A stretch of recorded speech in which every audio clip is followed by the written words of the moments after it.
Olá, a gente está de volta aqui com o nosso podcast, o Papo da Casa.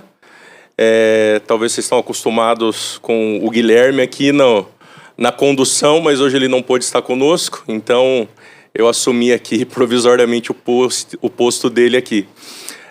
Um momento muito especial para nós, esse podcast, ele é fruto de uma conferência de mulheres aqui na nossa comunidade, na nossa igreja local. E a ideia desse podcast é a gente pensar e refletir em temas que são desafiadores, temas que estão diante, principalmente, das mulheres, e esse vai ser a conexão maior, porque é uma conferência de mulheres, e pensando, então, nos desafios da imagem, pensando nos desafios desse enredo em que o universo feminino está inserido e como isso tem atingido mulheres, irmãs, nesse cenário. Então, vai ser um momento muito especial para a gente pensar. Antes de mais nada, agradecer a Bora 9 por ceder aqui esse espaço para a gente ter esse momento tão precioso na pessoa do Ronaldo, que tem sempre apoiado a nossa igreja. A gente louva o Senhor pela vida dele e da sua família. A gente está aqui, então, com duas irmãs muito especiais, que são fruto aí dessa conferência, que ministraram nessa conferência, e a gente vai poder continuar essa conversa agora, falando, pensando, refletindo, então, acerca desse tema. Então, elas vão se apresentar aqui, e assim a gente vai poder continuar depois das apresentações. Então, vou começar com a irmã Rosana, para ela se apresentar aí para o nosso público. Olá, eu agradeço o convite de poder estar aqui. Eu sou a Rosana Esquaim, sou da Igreja Evangélica Casa de Oração, em Jardim Botucatu, São Paulo. Também trabalho junto com meu marido, além dos nossos trabalhos seculares, né, de construção de tendas, né, a gente trabalha junto no Ministério de Cursos Bíblicos Emaús. Então, a gente cuida de toda essa distribuição no Brasil, tradução de cursos, distribuição, promoção. Então, esse é o nosso ministério principal. Legal. Irmã Lilian. Olá, também quero agradecer por estar aqui hoje com vocês. Meu nome é Lilian Rodrigues Chimizo, sou esposa, mãe, esposa do Marcos Chimizo. Somos membros ali também na Casa de Oração, a Rua Visconde, no Rio Branco. Tenho o privilégio de poder estar servindo ao Senhor, também com a minha profissão como nutricionista, e é um privilégio estar aqui. Muito bom, obrigada pelo convite. Legal, bom. Até para a gente já começar introduzindo aqui, eu sei que vocês duas gostam do aconselhamento bíblico, sim, né? A Rosana aí já participou de várias conferências, a irmã Lilian também, muita coisa aí que vocês já leram. Compartilha um pouquinho, Rosana, qual o seu contato com isso. Inclusive também você tomou conta do ministério feminino na igreja por muitos anos, né? Isso. Bom, meu contato com o aconselhamento começou acho que foi 2007, com o Nutra. Legal. Então, eu fiz o Nutra ali e, na verdade, um monte de gente da igreja estava fazendo, então foi um movimento geral da igreja de fazer esse curso, e foi bem interessante porque a gente faz um curso de aconselhamento bíblico e a gente acha, sempre pensando nos outros, né? Mas esse curso foi um divisor de águas para mim, para minha vida, né?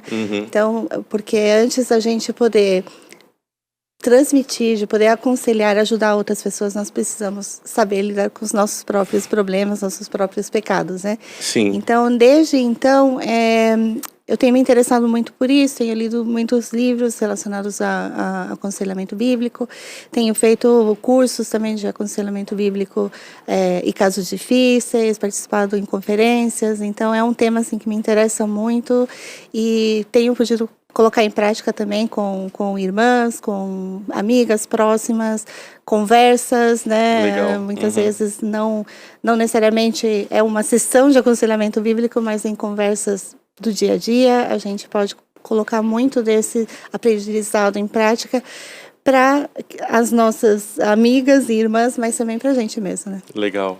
E você, Lilian?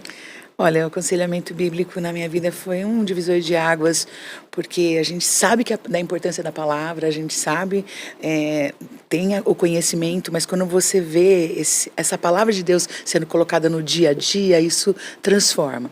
Eu vejo que também na minha profissão como nutricionista, trabalhando às vezes com a questão de transtornos alimentares, e a gente, como nutricionista, sempre a gente fica pensando, não, mas o que tem por trás? Porque você tem ali uma dieta perfeita, tudo correto, vários profissionais trabalhando, mas a gente não consegue mudar a forma como a pessoa pensa, como ela entende, como ela vê. E eu vi que apenas a palavra de Deus pode fazer isso. Então, para mim, foi, além de algo extremamente marcante na minha vida, pro meu dia a dia, também na minha profissão, poder imaginar que Cristo pode fazer a diferença e pode transformar o coração, que é aquilo que a gente não consegue fazer. E que vai além de tudo aquilo que a gente está tentando ajudar como profissional. Então, legal. Foi marcante. Legal. E a outra coisa, só complementando, você falou do Ministério Feminino, também isso foi de bastante experiência para mim, porque a gente pensar no tema que a gente vai lidar no ano, né? Eu fiquei, acho que 5 anos responsável por isso lá na igreja, e ao pensar o tema do ano é sempre essa ideia de como a gente desenvolveu o tema, mas que ao mesmo tempo que elas aprendam, que elas pratiquem, né? Que todas nós coloquemos em prática aquilo que estamos ouvindo da palavra de Deus, né? Que não seja só um conhecimento, só um encontro interessante, mas que realmente a palavra de Deus possa transformar as vidas. Amém. Cada uma Amém. aí, né? E Lilian, compartilhe um pouquinho da sua formação aí dentro dessa área, que você já participou, se envolveu aí. Sim, eu tenho o privilégio de ter feito alguns cursos lá, desde o Palavra da Vida, eu fiz também uma pós-graduação e agora estou finalizando um mestrado, e sempre aprendendo, né, Azaf? Eu acho que essa alegria de poder ver a palavra de Deus transformando os corações, e começa conosco. Sim. Começa com a nossa vida, com aquilo que Deus está trabalhando no nosso coração, nos torna dependentes também, nós não ajudamos o outro porque nos achamos melhores ou mais capacitadas, mas a gente vê que o poder do Espírito Santo, que está transformando aquela pessoa, também está transformando a nossa vida, e a mesma alegria que a gente tem de ter essa esperança em Cristo, a gente pode levar. Então, isso é algo que encanta, que faz a gente querer aprender mais, que nos coloca também no nosso lugar, porque a gente vê a nossa dependência de Jesus e as coisas que Deus também está trabalhando no nosso coração. Às vezes, ajudando outras pessoas, você vai vendo, poxa, mas eu também preciso disso na minha vida. Sim, sim. A minha vida está precisando ser transformada, né? Então, Sim. é um privilégio. E isso é muito legal, né? Porque quando a gente está estudando, né, esse tema do aconselhamento, é o que vocês abordaram aí, né? Parece que é uma flecha que vai Sim. em nós primeiro. Exato. Aí você fala, poxa, isso aqui eu nem imaginava, e olha só agora esse tema. E às vezes até coisa, você fala assim, poxa, eu nem achava que eu tinha problema com isso, mas eu acabei de descobrir que eu tenho um problema e agora eu vou ter que lidar também com isso. Clamar ao Senhor por misericórdia e permitir que Ele faça uma obra, né, na minha vida, né? Então é sensacional. Legal. E aí dentro do tema, né, imagem em crise, quando eu lancei o desafio aí para vocês serem aí as preletoras, né, dessa conferência, o que vocês pensaram nesse tema, né? Como que ele caiu aí no coração de vocês?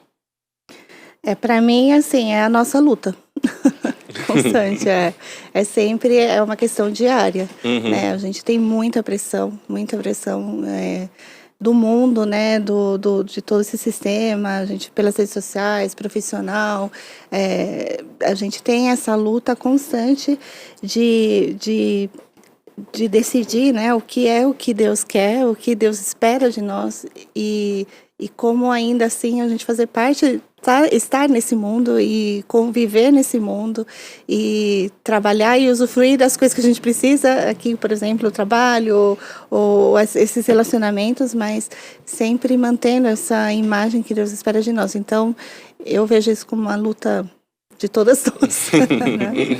Legal. E aí, irmã Lília, como que foi aí o desafio do tema? A gente gastou conversas aí sobre isso. Eu também estou na mesma linha que a Rosana. A gente vê que é nossa luta. Nós precisamos ter a mente focada porque Deus me fez para glória dele, eu tenho vivido isso, o que talvez está sutilmente penetrando na minha mente, eu estou trazendo aí como algo que é verdade e não está no lugar correto, né? Eu fico pensando que uma coisa que me marcou muito e é uma oração para que Deus trabalhe no coração, não só meu, mas das mulheres que vão estar lá, porque a visão errada do papel da mulher, para que ela existe, qual o alvo principal dela, é que nós sabemos que fomos feitos para ser imagens visíveis de um Deus invisível, vivemos para a glória do Senhor. Quando isso não está no foco correto, gera uma escravidão, gera um anseio por algo que nunca se é obtido. Quando você não limpa as suas lentes e enxerga com o foco correto para que você foi feita, você corre o risco de permitir que outras coisas ditem isso. Então, fico sempre pensando na escravidão que isso gera, não só na vida da pessoa, mas atinge a família, atinge os filhos e atinge a igreja. Né? Então, fico pensando que Cristo pode libertar isso. A verdade do Evangelho é a única que pode realmente nos ajudar a combater. Então, eu creio que pensar numa escravidão que pode ser finalizada, ou pelo menos entender o princípio de luta, para poder lutar com Jesus perante as coisas que a gente sofre, eu creio que isso faz muita diferença. Sim. Isso é desafiador. E é interessante, né? Até conversando com vocês durante essa semana, de tirar um estereótipo que foi construído, inclusive nas nossas igrejas, de que mulher não tem problema com isso. Nessa área da sexualidade, porque parece que sempre era batido numa tecla, né? Poxa, essa é a batalha do homem, essa é a batalha do homem. Não, mas tem algo, inclusive um investimento maligno por detrás disso tudo. Exato. Hoje tem todo um estímulo visual que antes a gente sempre ouvi, né, algo mais que afeta mais os homens, né, que os homens são visuais, mas hoje todos nós somos estimulados constantemente, né, em questões visuais. Então, eu acho que isso tem trazido também essas novas ameaças, né, para a mulher.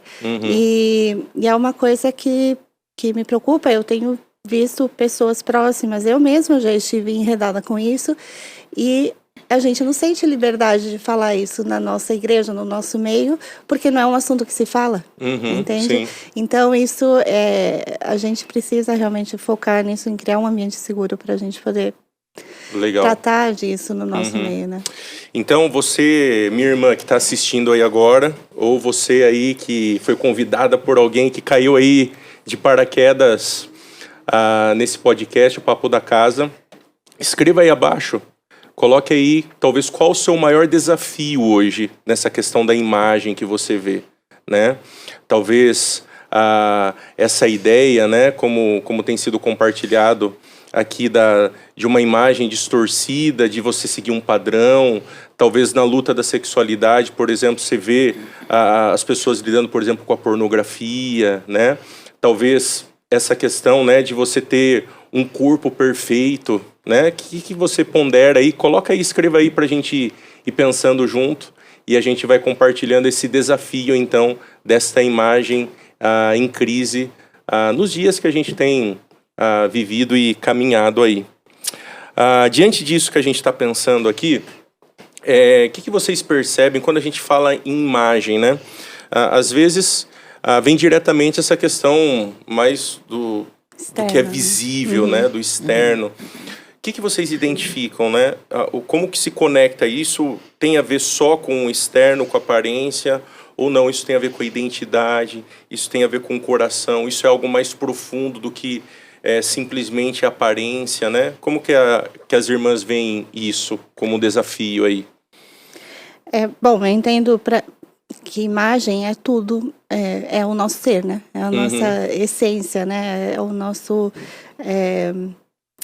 É o que nos define realmente, né? É a nossa identidade. Então, tudo da nossa vida, seja aparência, seja sexualidade, seja prioridades, vai ser definido por essa identidade que a gente tem. Então, eu vejo como algo bem profundo, né? Que é o que vai dirigir e nortear cada uma das nossas ações e decisões e pensamentos. Né? Legal. É interessante também que nisso tudo a gente veja qual é o filtro que eu estou permitindo na minha vida que me defina. Porque a gente vê aí mídias sociais, a cultura, várias coisas querendo ditar qual é o padrão, o que é o belo, o que é o perfeito, o que significa uma mulher empoderada, o que significa uma pessoa bem-sucedida.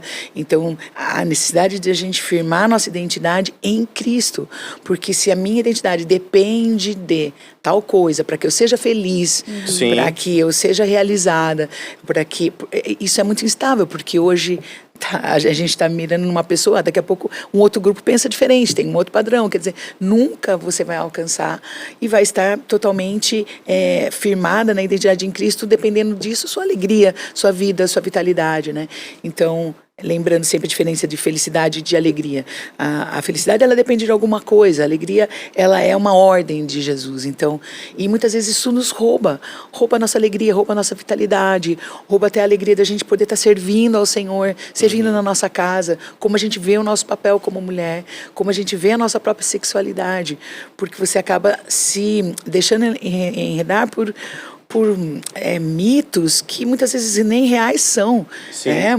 Imagens que nem reais são. A gente está pensando, né, na pornografia feminina que cresceu muito, né? E tem por trás tudo isso, essa insatisfação com o corpo que nós temos, com onde você está. E aqui a gente não está falando de não cuidar do corpo como um templo do Espírito Santo. Lembrando, 1 Coríntios 10:31, né? Portanto, quer comais ou bebais, ou fazer qualquer outra coisa, fazer tudo para a glória de Deus. Mas quando isso não nos preenche, quando nunca está bom, quando falta mais esse procedimento, esse padrão, essa roupa, essa marca, né? Eu fico lembrando do quanto isso é marcante, não só para nós como mulheres, mas como hoje a gente tem isso começando cada vez mais cedo, crianças tendo acesso a internet sem nenhum tipo de cuidado, sites, erotização infantil, chegando muito cedo. Sensualização da criança. Sensualização da criança, muitas vezes os pais sem saber o que está acontecendo ali, e pessoas que têm se aproveitado disso também. E a falta, muitas vezes, de um tempo ali da mãe, da filha, de conversarem alguns assuntos mais delicados. Então, eu creio que é muito pertinente o tema e que é muito importante que a gente esteja sempre relembrando por que eu estou pensando nisso, o que está me roubando a alegria, por que ainda não está bom, né? Porque isso tudo nos paralisa.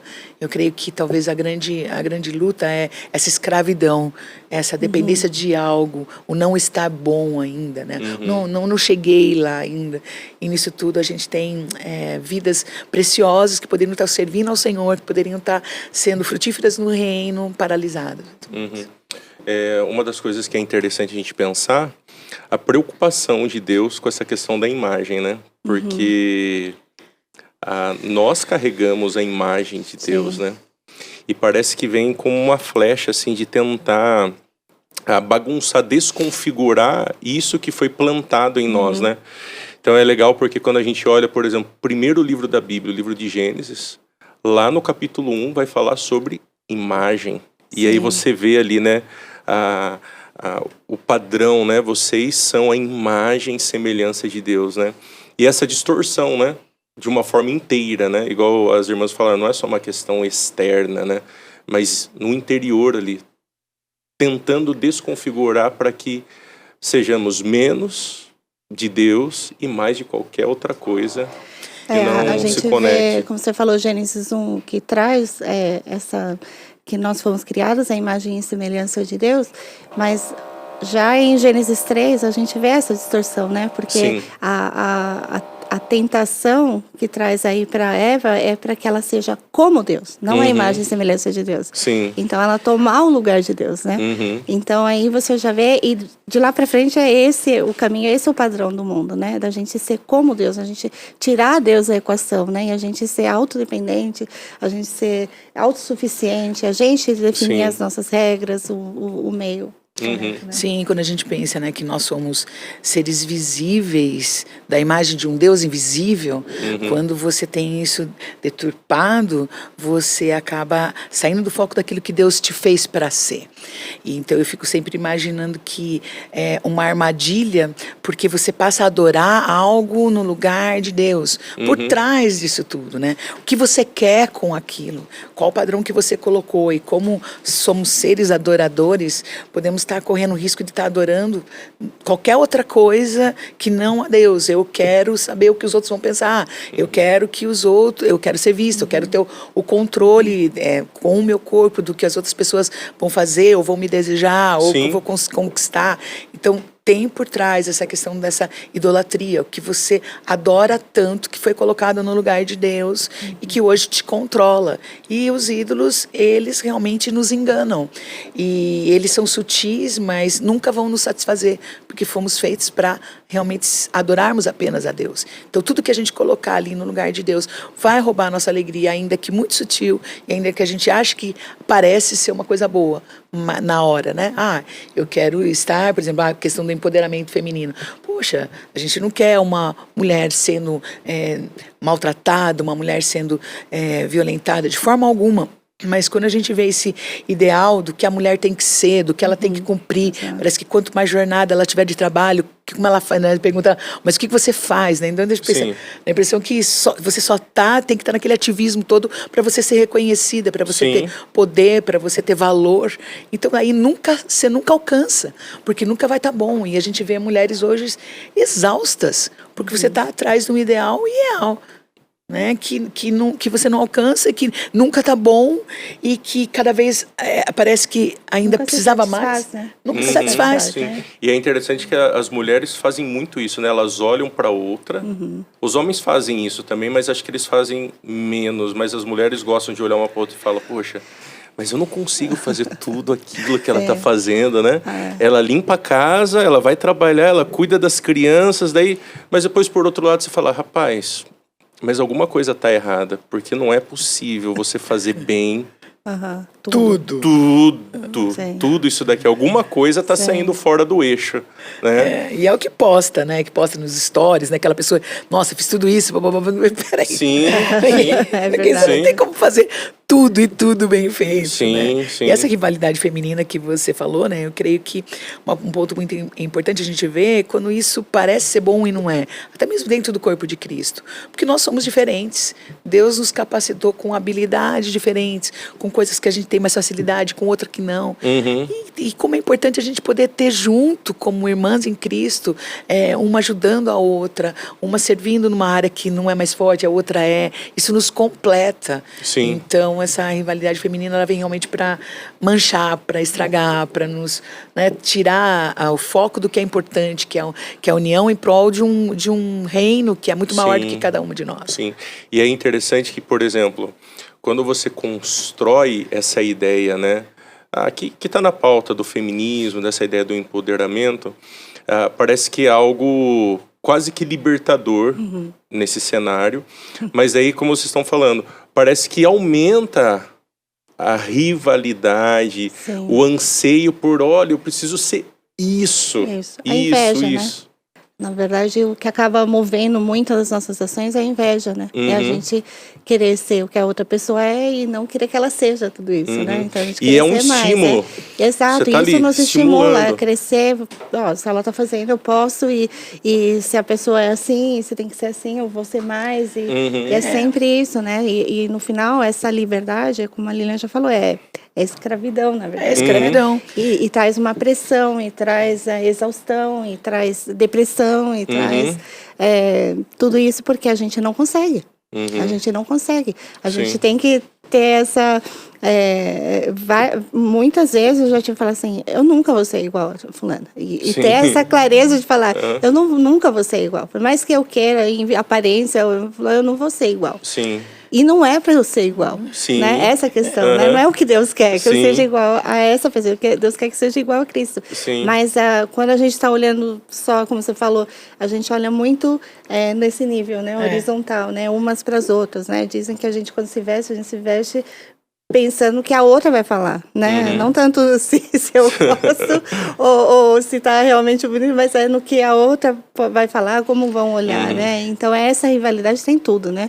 E aí E isso traz esse peso pra gente, essa escravidão, essa opressão, essa crise, né? Sim. E é interessante também que por trás tem os valores, porque daí dá a impressão que apenas quem está ali e aparece e é empoderada, né, é o que tem sim. valor, é o que é, quem é vista, e, não é, e nós como mulheres cristãs, nós precisamos lembrar também do nosso principal papel, que talvez na sociedade ele não vai ser nunca valorizado. Claro, cada uma de nós tem um momento, está vivendo um momento na vida, né? E vai ter um momento ali que o mais importante são os filhos, é a casa, são coisas que aparentemente não aparecem. Sim, mas não estão nos holofotes ali, né? Não estão no holofote, mas é a nossa missão. Então, aí eu fico pensando sempre como Deus pode nos ajudar a viver aquele ordinário, né? De uma forma extraordinária, olhando para Ele. Deus, poxa, eu tenho... Isso aqui não aparece, né? Olha, ninguém está vendo, mas eu estou fazendo... Por que eu estou fazendo o que eu estou fazendo, né? Então, eu quero te glorificar aqui com essa pilha de roupa para lavar, né? Com essa louça aqui que está aparecendo de novo aqui nessa pia. Então, como a gente tentar pensar sempre por que Deus me colocou aqui nesse momento. Que eu possa fazer o que eu estou fazendo para a honra e glória dEle. Mesmo que para as outras pessoas não tenha valor. Você tem que saber por que você está fazendo. Porque senão você está sempre se comparando, ou você vai falar, porque eu estou em casa, eu sou melhor do que aquela que trabalha. Não, a outra que trabalha, eu sou melhor do que aquela que está em casa. Sim. Não, você está fazendo o que Deus te pediu para fazer naquele momento, que seja para a glória de Deus. Sim. O Paulo Tavares eu vi uma palestra dele falando sobre como a gente sempre quer sair do monótono, né? Da constância, né? A gente quer sempre algo a mais. Mas, na verdade, a gente não é chamado a isso. É sempre a gente querer coisas diferentes, sempre querer mais e mais. Às vezes, nessa monotonia, nessa constância de vida, é onde a gente vai encontrar a satisfação, né? Então, parece totalmente contrário ao que a gente ouve no mundo, né? Que a monotonia é algo... essa estabilidade é algo ruim, né? Sim. Como assim você se contenta com isso, né? E aí entra a questão do contentamento, né? Sim. Então é todo um sistema, né, que leva a gente parece a questionar, e a gente fala disso na conferência, a questão da área cinzenta, né? Parece que a gente tenta conciliar as duas imagens, né? A imagem de Deus que nós temos e a imagem que o mundo quer. E é difícil isso. Sim. Isso, na verdade, sempre que a gente tentar conciliar, vai ter crise. Porque a gente tem que escolher um lado. Não dá pra gente ficar ali nessa área e tentando agradar os dois lados. Sim. É interessante que o desfecho aqui pra gente pensar um pouquinho é que, então, essa imagem em crise, ela vem desde o Éden. Sim. Né? Então não é nada novo. Não. Só muda as artimanhas ali de como ela vai acontecendo no decorrer da história, mas é uma luta, seja para vocês mulheres, para os homens também, e a gente está nesse embate na sociedade, né? Olha, a imagem tentando ser desconfigurada, e isso já é um padrão do Éden, e é interessante que a gente vai vendo as histórias bíblicas e os padrões se repetindo, né? Sim. A gente vê uma crise familiar lá no Éden, aí depois você vai olhar para os patriarcas, aí se repete, né? O homem não pastoreando a esposa e pisando na bola várias vezes. Aí a mulher tentando resolver também o jeitinho, aí você olha assim, você fala, Sara, eu vou te dar um filho. Não, eu sei o que é melhor para mim. Rebeca enganando o marido. Eu vou lá resolver o negócio. Daí você olha, o padrão vai se repetindo, né? Sim. Então essa crise, ela é fruto lá do Éden e a gente tá lidando com isso, né? Sim, é de um coração que adora aquilo que quer adorar, que agrada ao seu próprio coração, né? Porque se você for pensar como seres adoradores, desde o Éden, a mulher e o homem também, ele querendo ser Deus, né? Eu quero controle, né? Eu resolvo, quero ser conhecedor do bem e do mal, né? Então, tudo que você vai colocando ali não vai funcionando, vai sempre dando errado. O homem quer dar o seu jeitinho e tudo que ele coloca, né? Eu quero o que eu quero, na hora que eu quero e eu quero filhos, né? Quer dá-me filhos ou morrerei. Então, o errado não é o filho que você ou tem um desejo de maternidade, mas o que eu quero tanto que eu estou disposta a pecar quando eu não tenho. Então esse coração insatisfeito que só vai se satisfazer em Cristo. Sim, sim. O que ele não colocar no lugar de Cristo vai ser escravizador. Uhum. O que vocês percebem, por exemplo, nos dias em que a gente vive? Quais são as mentiras mais corriqueiras que as mulheres têm caído, né? Inclusive, acho que a Nancy DeMoss que escreveu aquele livro, né? Mentiras em que as mulheres acreditam, né? Verdade, que é um livro muito legal, muito legal. Muito e tem bom. uma coleção, eu li recentemente o dos homens também, né? Infelizmente o marido dela faleceu, acho que foi no ano passado. Acho que é Robert, não sei o que lá. Mas é um livro assim que faz a gente pensar, olha, isso daqui. O que vocês têm percebido dessa questão da imagem? Quais são as mentiras mais corriqueiras que as mulheres têm caído? Eu fico pensando que uma das maiores mentiras que a gente cai é com relação àquilo que a gente acha que é a felicidade, né? Eu vou ser feliz quando eu alcançar esse peso, esse padrão, ou eu tiver essas roupas, quando a minha vida for assim, quando eu conseguir alcançar tal coisa, né? Então eu creio que essa mentira de que vai ser preenchido esse vazio no coração nos leva a buscar aquilo que nunca a gente chega lá. Então, isso eu creio que é uma das mentiras que a mídia coloca, porque isso alimenta, é todo um sistema. Então, tá tudo bem, né? Mas se você tiver isso aqui, vai ser melhor. Não, mas você tem isso aqui, mas olha, agora se você tiver isso aqui, mas aquilo, aí você... Então, aquele inatingível, né? Que mexe com o nosso coração. Eu acho que essa pressão que tem, né, da gente ser melhor, ser assim, sabe? No final, a gente vê como isso, na verdade, é ilusório, porque no final, todo mundo fica igual. Né? Se você olhar em questão de aparência, a gente vê isso, né? A gente pegou um voo, só você pegar um voo para Miami, você está no aeroporto, você vê como muitas mulheres são iguais, Sim. com a mesma tipo de cirurgia plástica, a mesma roupa, o mesmo tipo de bolsa, o mesmo estilo. E isso é o padrão. E é incrível isso, porque eu nunca tinha percebido isso assim tão forte como naquele momento lá. Você vê, gente, parece que assim, é todo mundo assim, né? É o padrão. E a gente vê questão de sobrancelha, de lábios, parece assim, todo mundo tem que ficar igual hoje. E essa pressão, e na verdade, você quer se destacar, mas você vai ser mais uma, né? E aí anula realmente tudo que... as características que Deus nos fez a cada uma, né? Os nossos talentos, nossas habilidades, os nossos dons, tudo isso anula, porque aí você tem que seguir esse padrão para se destacar e, na verdade, você vai ser mais uma. Vai ser só igual. Então, e eu acho interessante também o que você está falando, porque isso não nos isenta de cuidarmos do nosso corpo para a glória de Deus, de termos uma alimentação correta, de pensarmos numa atividade física, de cuidarmos do nosso corpo, mas só muda por que eu estou fazendo o que eu estou fazendo. Né? A motivação. Né? A motivação do que eu estou fazendo. Né? E quando você vê, fica todas iguais, todo padrão, isso é o belo. Né? Mas quem que pôs essa... E o belo hoje não era há anos atrás. E muda. E para sua cultura é isso, ou para outra ia ser. Não, mas eu falei da sobrancelha. A sobrancelha tempo atrás era fina, o padrão. E todo mundo tirava e ficava fina. Hoje é grossa.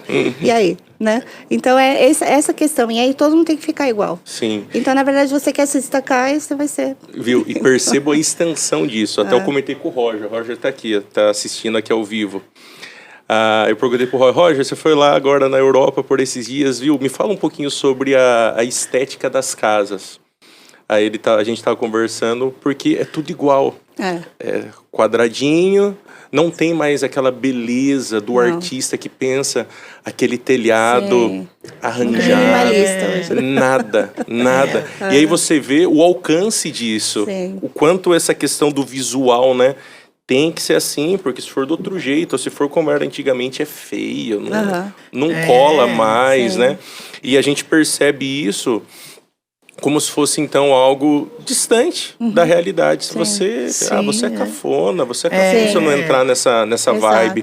E aí você percebe que vai desde roupa, é a minha casa, É quem eu sou. Como eu me visto, como eu me porto, o que é sucesso. Sim. Você tem isso. Eu preciso ter o que você tem ou melhor. Né? Então, ter aquela marca significa ser bem-sucedido. Hoje no ambiente profissional tem muito isso, a marca pessoal. Né? Então, tem profissionais que te ajudam a desenvolver essa marca pessoal.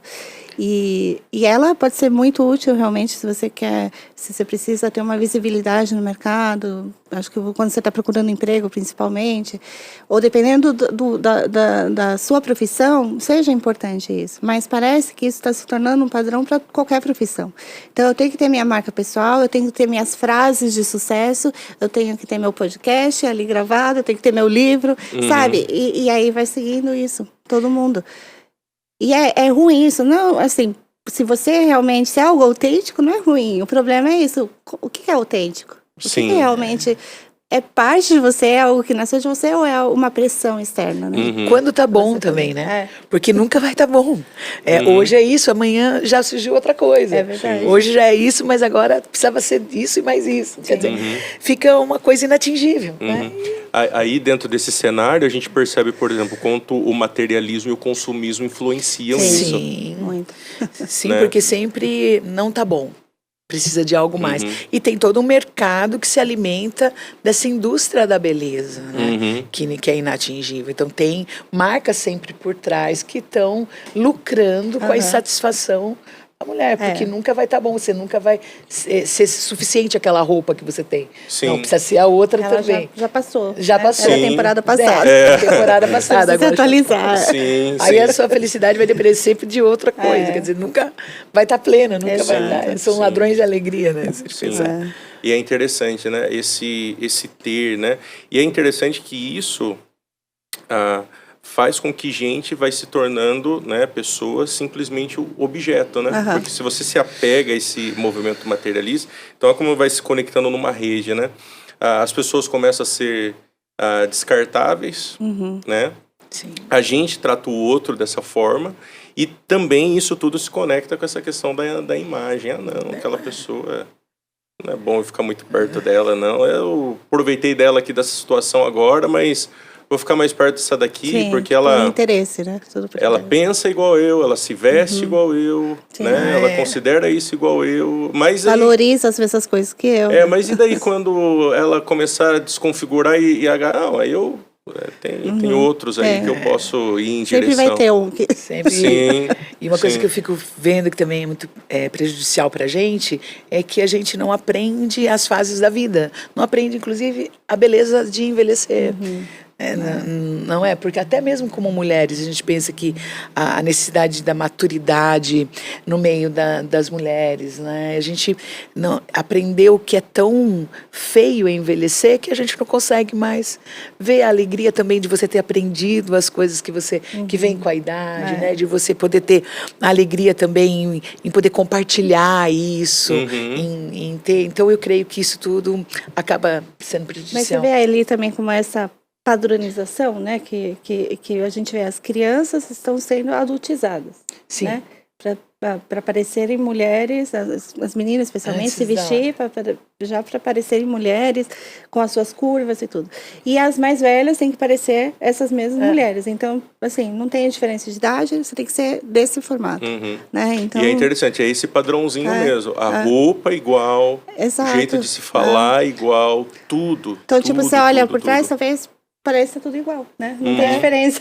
E Deus criou as diferenças, né? Sim. A beleza do que Deus, cada um do seu jeito, com os seus traços, com a sua forma de ser, com as suas habilidades, né? E você padroniza tudo igualzinho. E se você não está ali, você está infeliz. Por exemplo, uma pessoa que a gente vê isso até mesmo se você está ali, você está infeliz. Essa é a questão, não, né? que não está bom. Exato. Porque ainda precisa um pouco mais. Outra coisa, né? Que já o seu já não está legal. Sim. Já está fora de volta. Então, essa questão, essa né? esse coração que nunca se preenche, que nunca está satisfeito.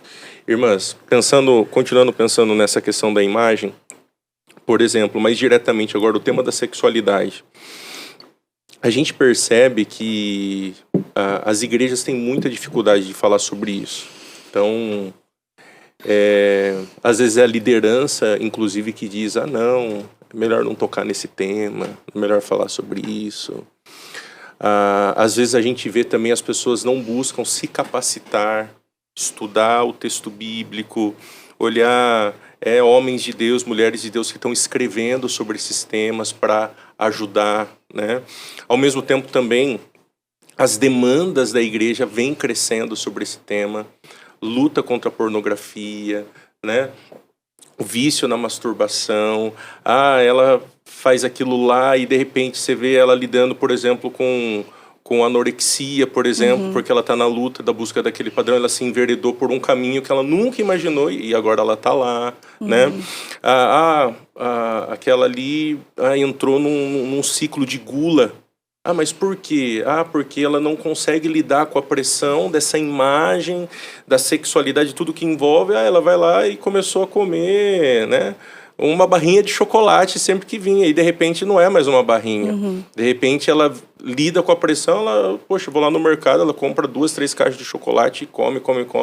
E aí depois ainda vomita tudo aquilo. Então, coisas que vão entrando nesse cenário. O que vocês percebem como um desafio, assim? Por que você acha que vocês aí, principalmente dentro desse ambiente mais feminino, porque ainda é um grande desafio falar isso dentro das igrejas, nesse tema? Eu fico pensando que talvez porque a sexualidade ela é vista da forma errada, desde o Éden, como algo pecaminoso. Então se vincula a sexualidade, o sexo ao pecado, sendo que não é isso. Deus é o criador do sexo para desfrutes do marido e da mulher dentro do casamento, como algo bom, como algo de prazer mesmo, no lugar correto. Então eu fico pensando que quando nós, como igreja, deixamos de tratar alguns assuntos, a gente acaba, de certa forma, permitindo ou não fazendo caso que as pessoas vão buscar informações sobre esse assunto fora dos princípios da palavra. Só abrindo um parênteses, eu estava pesquisando isso faz umas 3 semanas aí, pensando na mensagem, né? Existe um alto índice de mulheres que buscam a pornografia para conhecerem o que é o sexo, no sentido, vamos assim, eu não sei como que é, ninguém me ensinou, ninguém me falou, meu pai não falou em casa, minha mãe não ensinou em casa, na igreja, e aí ela vai lá e acessa um site. Olha só que interessante. Você vê, num outro ponto... você tá vendo? Fala-se tanto sobre... E, de repente, acaba não se tendo a informação que se precisaria, como algo belo, como algo feito do Senhor, como o corpo feito por Deus, né, as diferenças. Então, eu creio que também é muito importante. Eu sempre fico pensando num privilégio que uma mãe tem, ou de uma irmã mais velha, de ajudar a sua irmã mais jovem, porque a gente sabe que para muitas famílias, talvez, como a gente falou sobre a igreja, também ainda seja tabu, né? Mas quando você não tem essa liberdade de falar com uma outra irmã em Cristo sobre isso, você vai permitir que, muitas vezes, o conselho que ela vai ouvir lá fora totalmente fora daquilo que Deus permite, né? Então, eu fico sempre pensando no papel como mulher mais madura de ouvir as mais jovens, de permitir. É interessante porque a igreja, se não trata do assunto, a pessoa vai procurar em algum lugar, né? Então, por exemplo, a questão da masturbação, né? O que se fala é que a masturbação é para você se conhecer. Você precisa praticar para você se conhecer, especialmente isso também antes de casar. No âmbito masculino, tudo. Exato. Só que assim, a gente sempre ouviu, e acho que esse é um ponto também que por isso é um tabu, que a gente sempre relacionou esses problemas sexuais também ao homem. Então, parece que uma mulher assumir isso parece que é mais vergonhoso, parece que é mais, ou algo mais... Como, sei lá, alguma coisa mais profunda, não sei, né? Sim. É algo, seria talvez mais relacionado ao homem, mulheres não têm esse problema, mas claro que tem, né? Só que tem. Sim, cada vez mais, né? E cada vez mais. Com o celular na mão é muito fácil. E né? outra, muito fácil. você acaba essa escravidão, porque a pornografia, masturbação, ela escraviza. ela acaba sendo um prazer que você mesmo propicia para você mesmo e que você vai estar acostumado, viciado tanto nisso, que você não vai entender que esse prazer é para ser a dois, que é a preciosidade do casamento. Então, você interfere no casamento também, porque, né, você pega um prazer que você acha que você somente consegue atingir e que não precisa do seu esposo, né, no caso do marido, e da esposa, interessante, né, que os dados dizem que, seja homem ou seja mulher, a primeira vez que ele vê pornografia, ele começa a alimentar, ele já deixa de ter prazer com seu cônjuge. Sim. É automático isso, olha só. É uma armadilha. É uma armadilha que escraviza e que atinge as famílias. Sim, eu já ouvi uma mulher falando pra mim que assistia pornografia pra apimentar o relacionamento no casamento, né? E na verdade só que tava minando, né? Na verdade não acabou bem, né? Claro, mas assim, é isso, talvez essa falta de informação dentro da igreja tem levado isso a gente procurar fora. Eu lembro, às vezes você tá, não sei, eu lembro adolescente no dentista e tem aquelas revistas, Vogue, sei lá, do cara, e ali tem temas sobre isso. E aí você tá ali, né, ninguém tá vendo, você vai ler, né, e é o que vai te formando a sua opinião, né. Então, sim, precisa realmente falar sobre isso claramente. Até tem um livro da Larissa Ferraro sobre casamento, sexo, né? Não lembro o nome. Sim, a Larissa Ferraro tem abordado muito esse tema. E eu achei interessante porque naquele livro ela tem uma parte de perguntas e respostas e tem umas perguntas ali que eu fiquei pensando, acho que ninguém tem coragem na igreja de fazer esse tipo de perguntas. Mas a diferença é que, porque ela conta o testemunho dela, ela se converteu já adulta. Sim. Então, ela está falando de muita coisa que ela viveu, porque já se converteu adulta, já veio com um formato, e daí ela teve essa crise, né? Tipo, e agora, né? Eu tenho que aprender uma nova forma de ser. O livro é Mulheres e Sexo, da editora Peregrino. Isso. E aí tem umas perguntas ali que você fala, que eu achei super interessante ela escrever isso, porque uma mulher que cresceu na igreja não teria coragem de perguntar, de falar, entendeu? Sim. Então, por causa disso, por esse tabu que tem, por esse pudor, talvez, falso, né? E ali tudo irreal, né? Eu acho que a grande escravidão da pornografia, mas ela mostra para você pessoas irreais, situações irreais, que não são do dia a dia, mulheres inatingíveis ou homens com uma beleza inatingível, porque tem muito também de edição disso tudo, né? E não é ali aquela realidade. E eu fico pensando como nós podemos permitir ser acessíveis para que mulheres possam sim ter liberdade em Cristo de fazer perguntas para nós, para que biblicamente a gente chega e possa ajudar talvez famílias que já vêm dessa escravidão e que não tem coragem de pedir ajuda porque pensam que talvez só elas estão passando por lutas assim, mas não é uma luta mais comum do que a gente imagina e que destrói a família, né? Assim como a mulher e o homem pode na pornografia ver um ideal inatingível, eu sempre fico imaginando também esse ideal inatingível na parte romântica das mulheres, né? Porque a gente tem essa questão, né, mais do romantismo e muitas vezes no dia a dia isso não é real ou não acontece bem assim. Nada contra o romantismo, eu gosto. Mas eu fico pensando assim que às vezes é tão acaba sendo uma coisa tão diferente que parece que o que eu vivo e o que eu vivo não tá tão bom assim. Né? Eu preciso, talvez tivesse uma outra realidade, seria melhor. Então você acaba se apaixonando por um ideal inatingível para o qual você foge quando as coisas não estão bem, né? E isso parece algo que alivia ali na hora, mas só acaba aumentando a escravidão e trazendo mais tristeza para o casamento. O que vocês consideram? Vamos pensar aqui coisas mínimas assim. O que vocês acham? Vocês aí que estão totalmente conectadas com esse universo feminino, estão trabalhando na igreja de vocês. Quais são os passos, assim, mínimos para a gente começar a dialogar melhor dentro da igreja com esse tema? O que vocês acham que seria legal a gente fazer? Juntar um grupo de irmãs, vamos ler um livro, por exemplo, igual esse que você falou. Eu vou aqui agora no Ministério Feminino pelo menos uma vez ao ano, falar sobre esse tema? Não sei, o que vocês acham que poderia ser alguma questão mais prática, assim, do que talvez seria legal fazer para tentar despertar e começar a ajudar, né? A gente sabe que não é um negócio assim, do dia para a noite a gente resolveu e agora o negócio... Não, a gente sabe que é um negócio gradativo. Sim. Mas que passos mínimos que vocês acham que seriam legal a gente desenvolver dentro da igreja? Eu sempre fico imaginando a necessidade de uma amizade bíblica entre uma mulher mais velha e uma mulher mais jovem. Eu acho que é importante você ter como como uma pessoa de confiança sua, uma pessoa que também ame a Cristo. Porque isso já vai trazer uma certa facilidade de você conversar.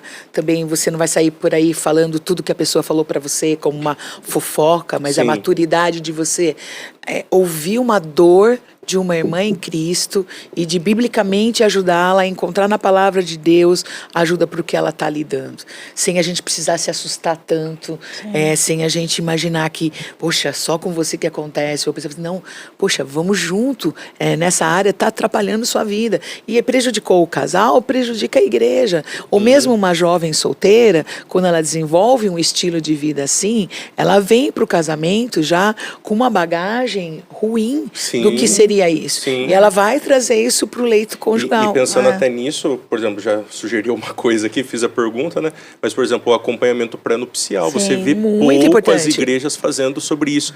E falar claramente sobre isso. Quando faz, não fala sobre o sexo dentro do casamento. Né? E até para trabalhar assim, não apenas, olha, é só no casamento o sexo, mas por quê?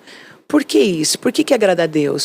Como você pode ajudar também um jovem casal a se preparar e se blindar de algumas situações que pode prejudicá-lo, né? E também eu penso, depois de casado, como ajudar com as situações que foram do passado.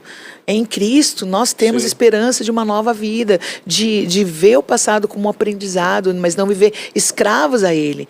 Então, eu acho que a gente tem que dar essa liberdade também para as mulheres para falar de coisas talvez que elas precisariam confessar, pedir perdão pro Senhor, para Deus, um Deus de recomeços, até ali mesmo no casal que teve uma vida pregressa sem essa orientação ou que pecou, como eles podem em Cristo encontrar o caminho de volta para onde eles estão vivendo, né? Eu acho que o que você falou é importante a gente começar a incluir isso nos temas, né?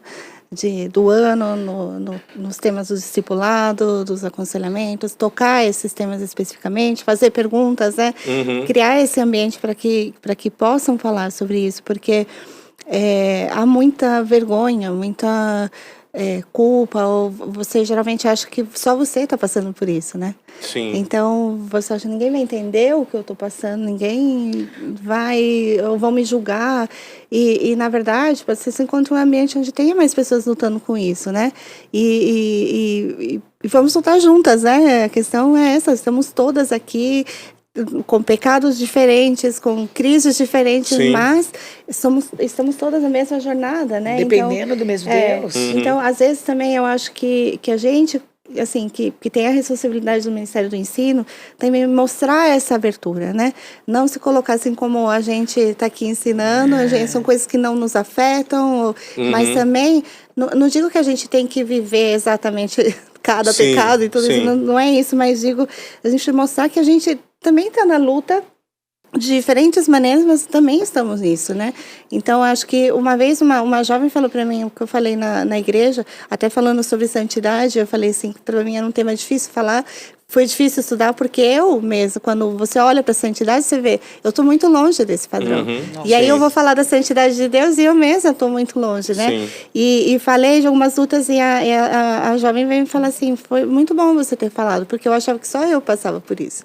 Então, essa abertura que a gente também tem que ter de nós mesmas, de abrir isso, né? Abrir o jogo e não eu acho mostrar. Que é interessante uma coisa que você ponderou, que às vezes, nesse universo evangélico, eu achei isso triste. Parece que as pessoas valorizam mais alguém que lidou com esse pecado e agora ele fala sobre isso para tentar ajudar. Diferente do outro, o outro nunca lidou com isso, então ele não está entendendo. Só que a gente, como cristão, a gente tem que lembrar, cara, o padrão é as escrituras. É a mesma coisa dos filhos. Às vezes um camarada está falando uma palestra sobre filhos. Aí você pergunta, mas ele não tem filho, como ele vai falar sobre filho? Não, mas o padrão, o que ele está falando é a Bíblia. É o bíblico. Não, o cara é gay. Não, mas você não foi gay, você não tem experiência, você não sabe como ajudar. Eu tenho que ser gay agora para ajudar o outro, não estou entendendo. Então parece que nesse universo evangélico, no cristianismo, parece que sempre tem que conectar, parece que dá mais valor. Sim, se a pessoa lidou com... Não, a gente está falando da Bíblia. Exato. Mas uma coisa que fugiu o tema. Você estava falando uma coisa que traz muito isso, que me ensinou a olhar muito dessa forma, é o aconselhamento bíblico. Porque quando você vai vendo, como lidar com esse problema especificamente? Sim. Como lidar com esse problema? No final, você vai ver na base é a mesma, né? Sim. É o pecado, né? Na verdade, a gente chega no eu, na idolatria. Então, a gente tem, se manifesta de diferentes formas, né? E mesmo quando a gente pensa no próprio Senhor Jesus, que ele foi tentado em todas as coisas, quer dizer que ele foi tentado como gay, que ele foi tentado na pornografia? A gente não tem esse detalhe. Sim. Então ele não vai me entender porque ele não passou por isso? A Bíblia não fala isso? Não. Mas essa luta do pecado, lógico, o Senhor Jesus não pecou e não podia pecar, né? Mas essa luta do pecado, essa luta que teve aqui, é o que faz ele nos entender a nossa fraqueza, né?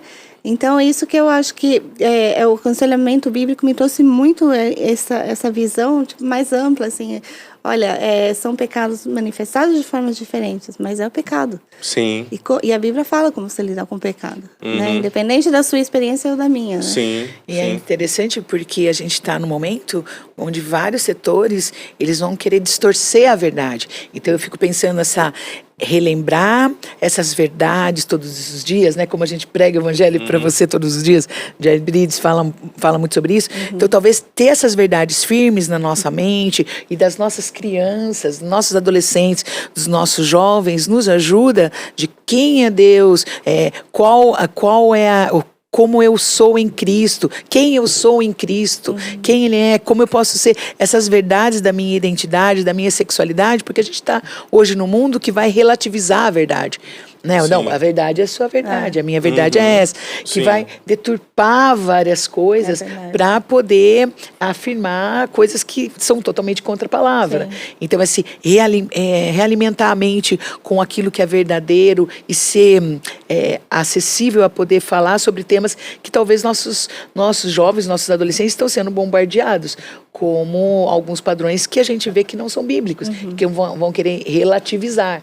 Né? E aí, quando você relativiza, você tira a verdade. Então, você é a sua verdade, a dele é a dele. Exato. Então, você então, quer dizer, separa, né, o ser humano da pessoa. E daí você vai tendo margem para várias deturpações que a gente sabe que não agradam a Deus, mas que movem essa nossa sociedade onde nós estamos, né?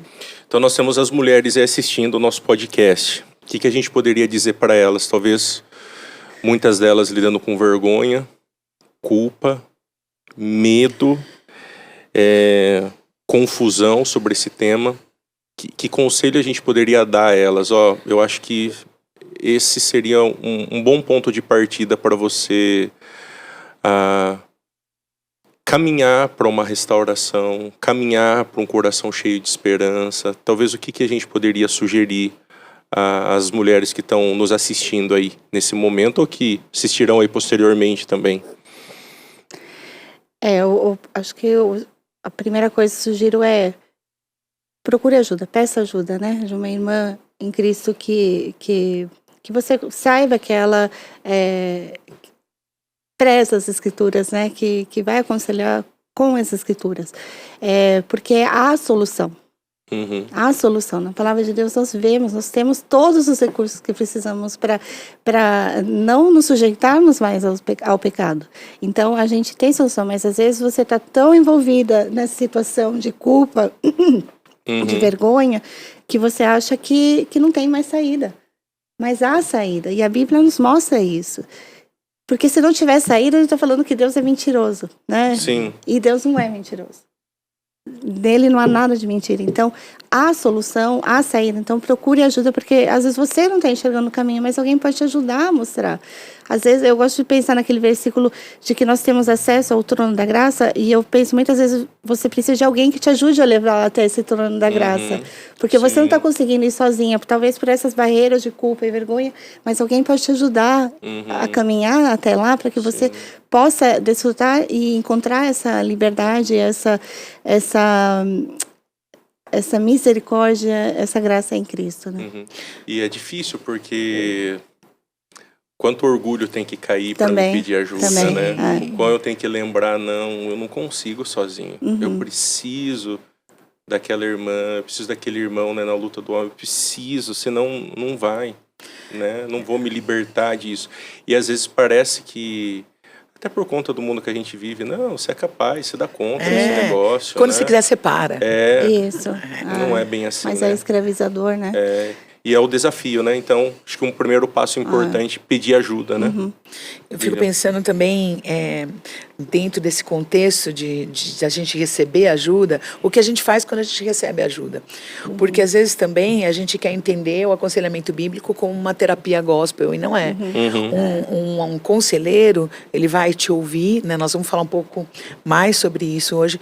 Ele vai te ouvir, ele vai entender a sua história, mas ele vai também comunicar para você verdades bíblicas que vão, em certos momentos, se chocar com aquilo que você está acostumado a fazer. Porque, né, eu fico pensando sempre naquela frase, né, o pecado só vai ser amargo quando Cristo for doce. Então, até Cristo ser doce na nossa vida, tem coisas amargas que nós vamos ser orientadas por Deus e pela nossa amiga a deixar. E isso não é o mais fácil a fazer. Porque um hábito escravizador, ele não é tão simples como a gente imagina de tirá-lo.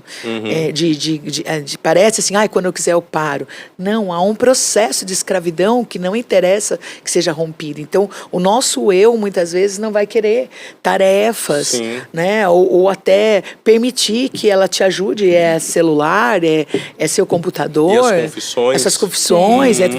Tem um programa aqui para colocar no seu computador, onde você acessa o celular. Não, mas eu não preciso disso, né? Não, imagina, né? Ou então, isso deve ser difícil. Porque a nossa carne gosta de pecar. E nós vamos ter que estar dizendo não para isso e pedindo para Deus que nos ajude, reconhecendo as nossas falhas e caminhando por esse caminho de ajuda. Porque só você receber ajuda e você ficar ali como um tempo que a outra pessoa só tem que te ouvir, não traz mudança. Há um processo de mudança que a gente vai lembrar, o despojar, o renovar, o revestir, que eu tenho que tirar, e às vezes contra nós mesmos. Não, peraí, se está me fazendo pecar, Deus me ajuda, então eu vou deletar esse aplicativo aqui. Sim. Né? Venha, me ajude, pode ver, eu não estou usando. Porque se a gente quiser enganar a outra pessoa, a gente vai enganar. É muito fácil, o pecado que dá para deixar muito oculto, né? Mas se você quer, acompanhe esse caminho, né? Uma coisa que eu tenho visto também, que impede alguém de procurar ajuda, é o fato da recorrência. Para que eu vou procurar ajuda se eu vou cair nisso de novo? Sim. Né? Então, eu acho que isso é uma... Sempre que eu ouço isso, eu falo assim, essa é a nossa luta. Essa é a nossa caminhada como cristãos, né? A gente luta hoje contra esse pecado, pode ser que amanhã a gente tenha que lutar de novo, ou pode ser que a gente tenha que lutar com outro pecado amanhã, mas assim vamos, um dia de cada vez, e Deus vai nos dando graça e misericórdia para lidar com cada uma dessas situações. Mas não é porque talvez um dia você possa cair de novo que você não vai tomar uma atitude hoje. Sim. Né? Sim. Você precisa mudar esse padrão, você precisa quebrar esse ciclo, né, de culpa, não vou mudar, então nunca vou conseguir sair disso. Você precisa quebrar isso, pedir ajuda, tomar atitudes contrárias a esse vício, a esse hábito pecaminoso. Você precisa tomar essas decisões contrárias para que você possa ir lutando contra isso, né? E cada vez que você consiga resistir, né, isso vai fortalecendo a nossa a nossa vida cristã, a nossa vida como cristãos, né, vai nos dando mais força para que a gente consiga, talvez amanhã, ser um pouquinho mais fácil resistir. Ou não, às vezes não vai ser, mas vamos lutar. Deus está conosco em cada etapa, né? Sim. E aí eu fico pensando em duas coisas, né? Como nós precisamos estar preparadas para ajudar pessoas em recaídas, né? Que não significa a autorização para continuar pecando, né? É diferente. Exato. E precisa entender também, elas vão cair no processo de restauração, E não é um erro do conselheiro também, né? A gente que aconselha também, tomar cuidado de achar assim, poxa, tô falhando nesse aconselhamento, o que a pessoa tá precisando, não é E isso. quem muda é o Espírito Santo, né? Quem faz a obra de mudança é o Espírito Santo. Nós, como conselheiras, nós temos o privilégio de servir nesse processo, mas a mudança efetiva e a mudança verdadeira vai acontecer pela obra e pela ação do Espírito Santo. Eu penso que também nesse processo que ela lute com alguns horários que talvez ela tenha mais dificuldade de ceder ao pecado. Então talvez ela vai ter que enxergar, porque a gente só consegue sair de uma armadilha primeiro quando a gente percebe que a gente caiu nela. Sim. E depois talvez que ela consiga biblicamente entender como que acontece esse processo antes. Porque ninguém abre a janela e fala, hoje está um bom dia para mim adulterar. Né? Tem um processo antes que ele acontece. Então enxergar esse processo biblicamente com a verdade, falando a verdade para quem está querendo ali te ajudar. Né? Então aceitar isso, entender a necessidade também de algumas disciplinas que a gente precisa, porque a gente fala assim, eu não tenho tempo para fazer meu devocional e ler a Bíblia, fazer oração, mas de repente quanto tempo eu estou ficando rolando feed, né? Sim. Quanto tempo eu investi no nada, numa coisa que nunca sacia a gente, não que você não vai estar fora do nosso mundo, mas a gente tem ladrões do tempo e dessa intimidade com Deus que nós precisamos identificar isso. É ir contra nós mesmos, contra a nossa própria carne, contra o nosso próprio desejo, contra a nossa própria vontade. E acho que é uma questão importante até para destacar para as mulheres que estão assistindo, que não é isso que vai resolver, né? O problema é o coração, mas isso são coisas que ajudam no processo de restauração. Por exemplo, com os homens. Eu já ouvi homens dizerem para mim na luta, Zaf, não tem como eu frequentar uma academia. Cara, então não vá correr no parque, vai na rua, vai compra uns pezinhos, faz em casa, não tem condições. Não, eu não tenho condições de ter um Instagram. Cara, então não tenha um Instagram, não se conecte, não use, né? Mas isso é o fator resolutivo? Não. Mas a gente sabe que ajuda.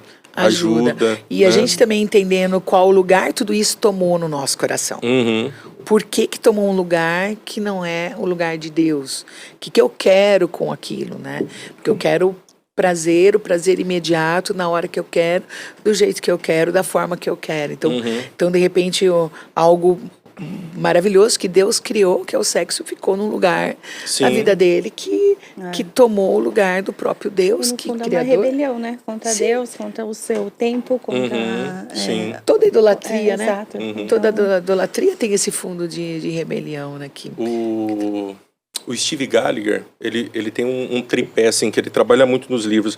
É bem legal a história do Steve Gallagher, vocês conhecem, né? Um homem que, assim, caiu de cabeça nesse universo de podridão do universo aí da sexualidade, né? E alguém que Deus restaurou e ele, né, o Pure Life, ele tem sido um instrumento de Deus aí.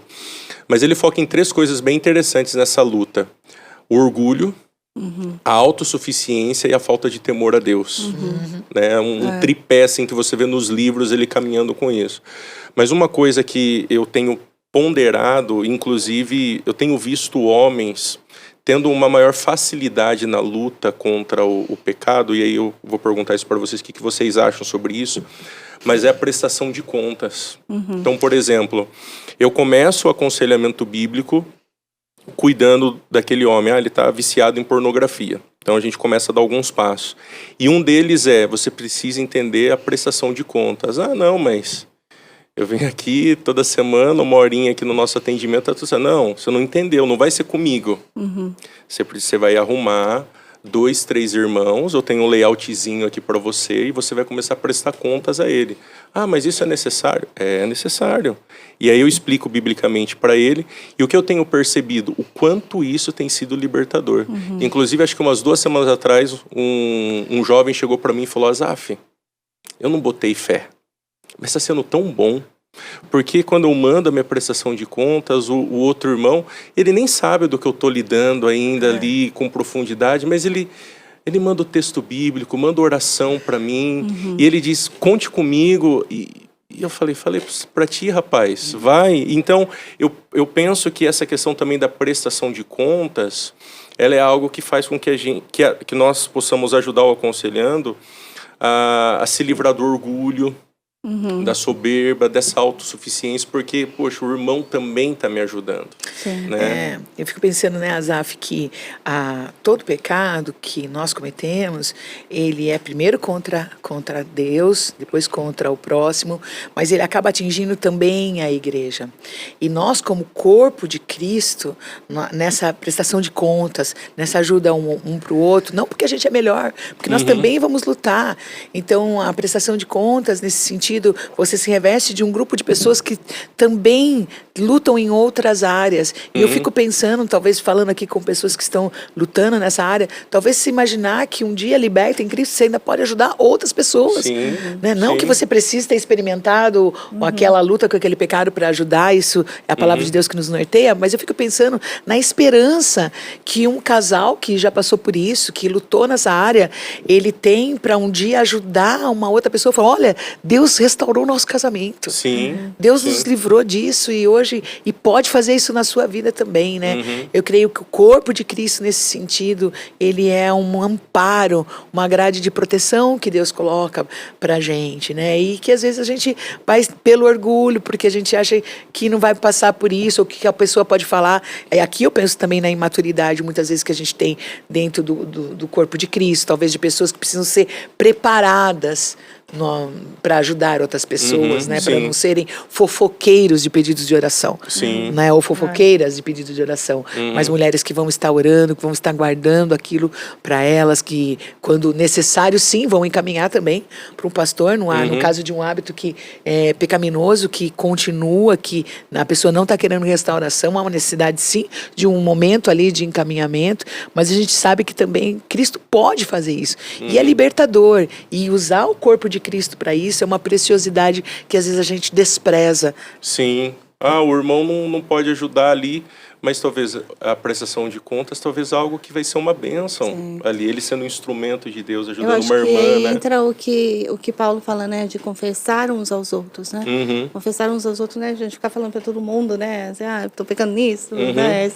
Mas é justamente da gente ter essa rede, né, de apoio e que a gente possa abrir livremente, poder falar e pedir ajuda uns aos outros, né? E poder falar dessa luta e que alguém que vai orar por você, né? Então eu vejo que esse confessar uns aos outros, a gente tem ali na Bíblia, mas meio que pula essa parte, porque confessar uns aos outros é o que você falou, né? A gente tem que descer do degrau do orgulho, né? Tem que abrir, né? Aceitar que alguém vai cobrar de certa forma suas ações, vai acompanhar você vai ficar exposto, né? Sim. De alguma forma, mas é importante, né? E é libertador. E é libertador para a pessoa, para a família, para as pessoas que vão ver o seu testemunho depois daquilo que Deus fez. Então, é que a gente enxerga só o momento, né? A gente não consegue enxergar, eu estou lembrando de Romanos 12:2, né? Onde Deus vai estar trabalhando essa necessidade de a gente não se amoldar ao padrão desse mundo, mas também entendendo que tudo isso vai colaborar para que a gente seja mais parecido com Jesus, que a imagem de Cristo seja vista em nós. E para a imagem de Cristo ser vista em nós é cada vez menos do nosso próprio eu, da nossa própria vontade, daquilo que a gente está envolvido, que a gente está preso, para que Cristo possa ser glorificado e a gente possa ser as mensagens visíveis do Deus invisível nesse mundo que a gente vive. Legal. Dentro ainda dessa questão da sexualidade, da imagem, né, em si, a mulher sofre pressões e comparações, mas os meios que isso vem acontecendo são, igual a Rosana já destacou bem, é a questão do que é visível. Né? Então, uma coisa que aconteceu, e aí é interessante o quanto o mal é mal, né? Sou até redundante, mas a indústria do cinema, ela começou a estudar a mulher. Sim. E aí ela entendeu que a mulher, ela gostava de ler os romances, Sim. que isso prendia, que isso trazia pro emocional, trazia pro coração ali. E por que não trazer isso para as telas? Por que não desenvolver isso? Então, o que a indústria fez nós podemos fazer isso com as telas, porque as telas são hoje o meio que todo mundo está ali. Então, a gente vê as séries com todo esse tom, a Amazon Prime, todas elas caminhando nessa direção, né? Eles entenderam, essa é uma oportunidade de ganhar dinheiro dentro desse universo, né? Então, isso acontece. Mais conectado a isso, a gente tem TikTok, a gente tem Instagram, a gente tem Facebook, a gente tem YouTube, a gente tem todas essas plataformas que estão ali bombardeando, intensificando N imagem, N coisas, né? Então, como que vocês veem numa questão mais prática essa intensificação, né? Como que a gente pode pensar, inclusive, em como a gente melhorar o nosso filtro, né? Do que a gente está vendo e tal, né? Às vezes eu tô sentado lá com a Bárbara, vamos assistir um filme. Aí a gente começa a assistir. Aí de repente fala, que troca, não dá. Que troca, tava tão legal. E essa cena aqui, não. Aí você desliga e você fala, poxa... não dá pra continuar. Não dá pra continuar. Acontece né? muito, Aí você começa a assistir uma série e você fala, nossa, que primeira temporada legal. E às vezes eu tenho um momento com a Bárbara assim, pra distrair, né? Os filhos dormindo. Aí você começa, poxa, segunda temporada vai ser top, né? Aí você começa a assistir. Aí você fala, que nhaca, não acredito nisso. Aí você desliga e fala, poxa, não tá difícil.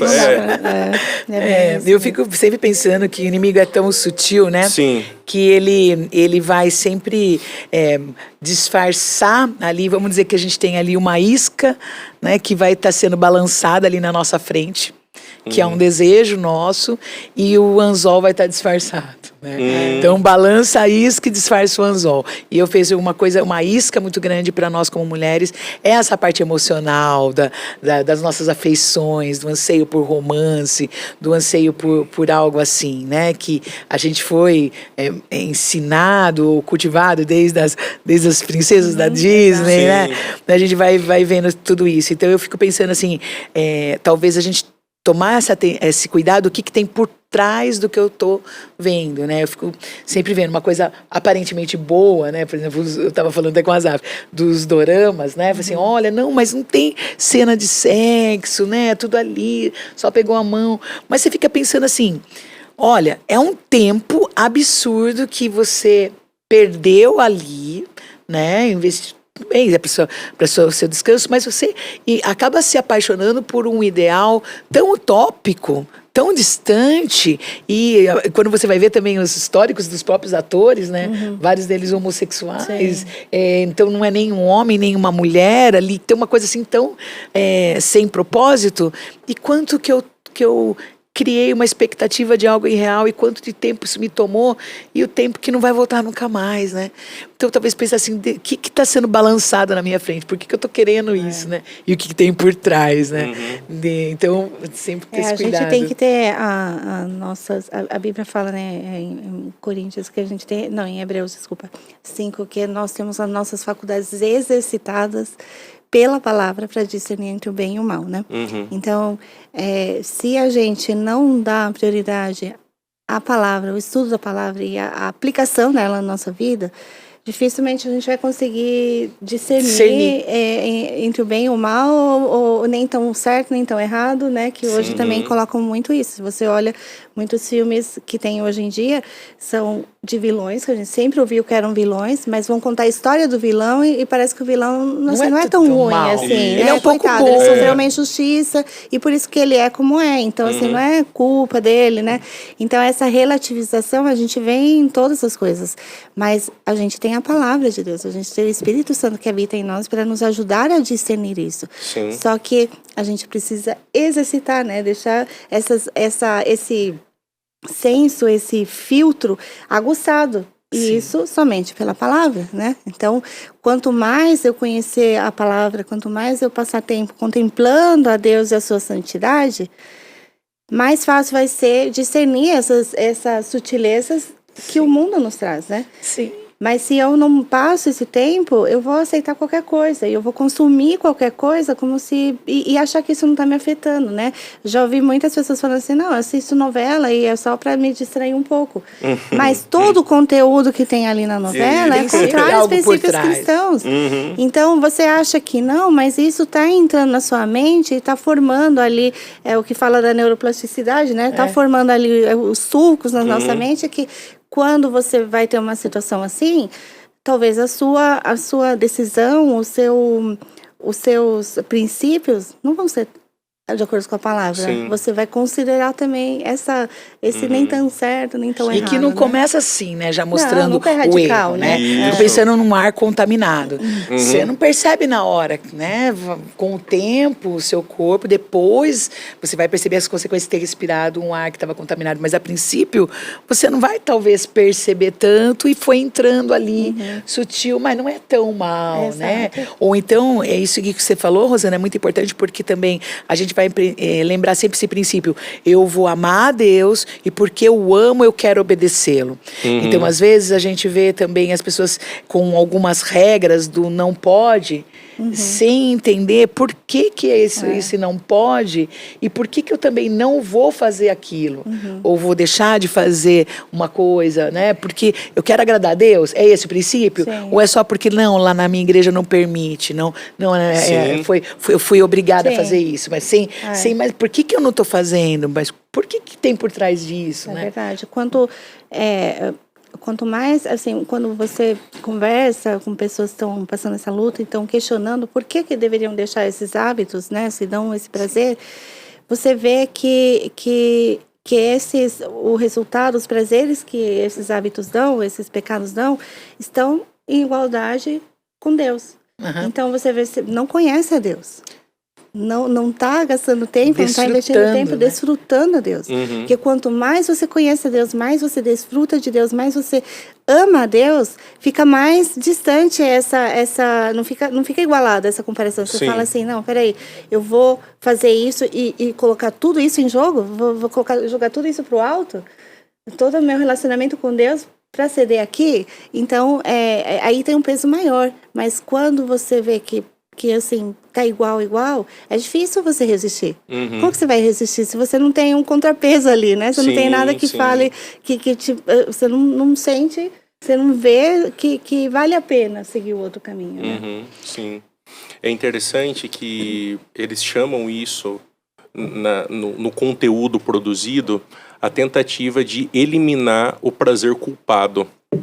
Exato. Essas séries, elas têm esse propósito.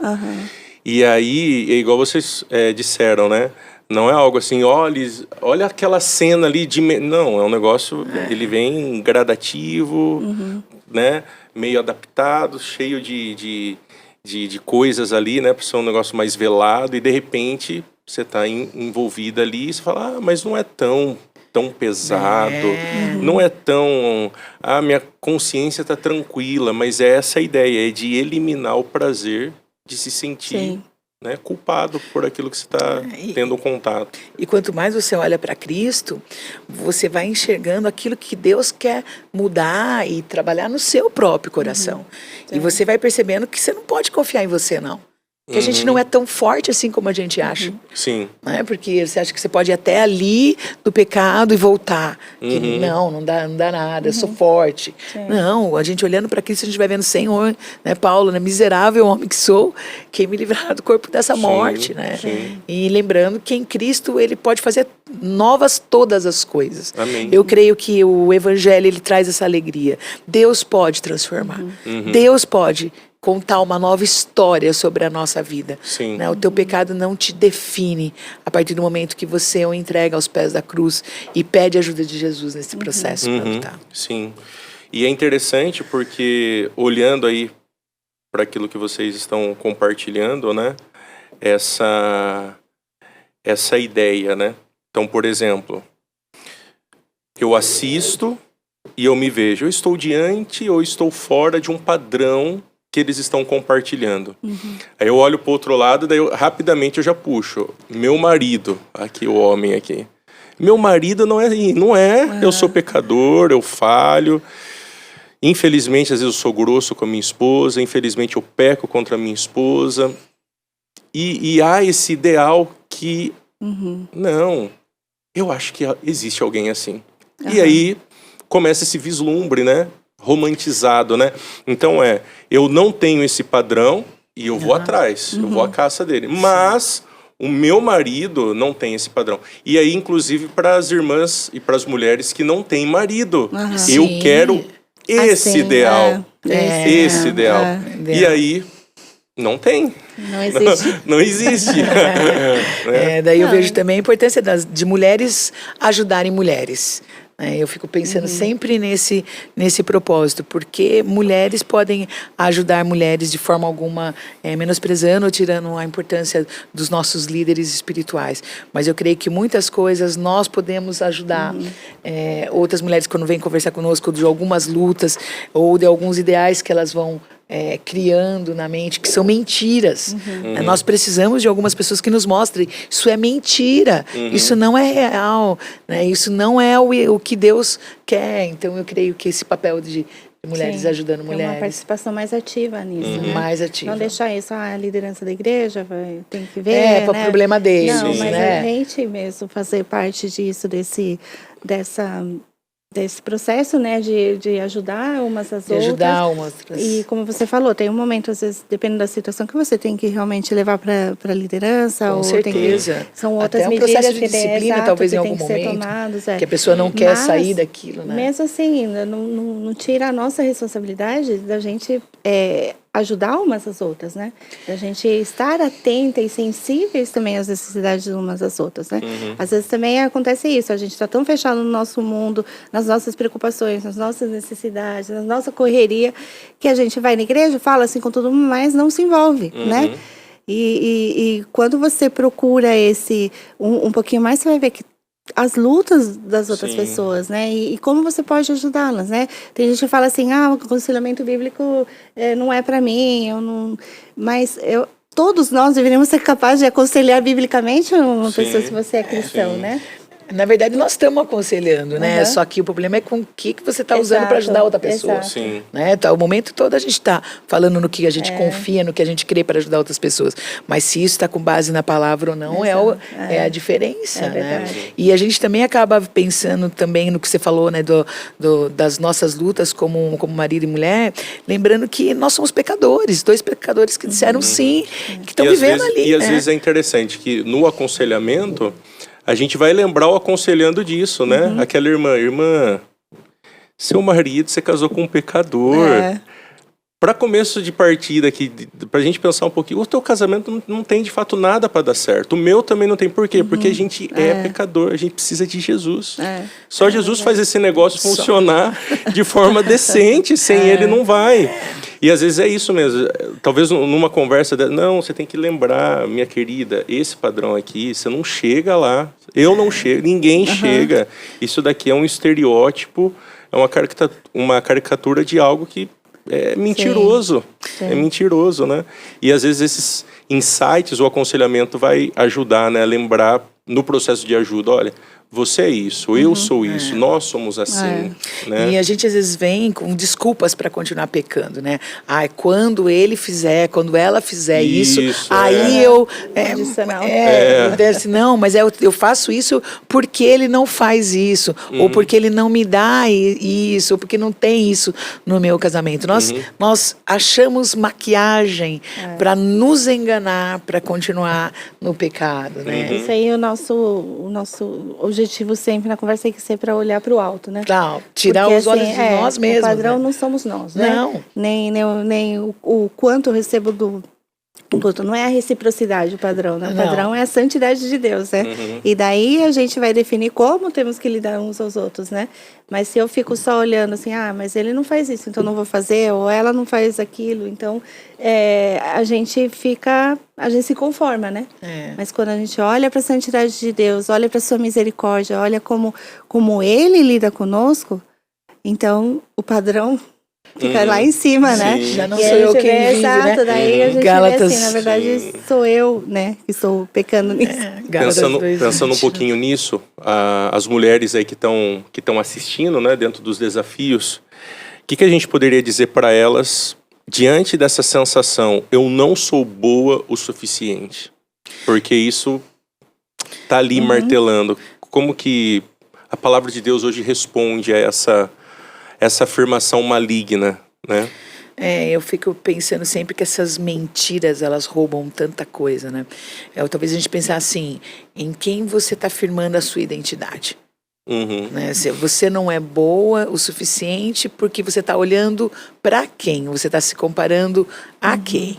Sim. Então, firmar a nossa identidade em quem nós somos em Cristo.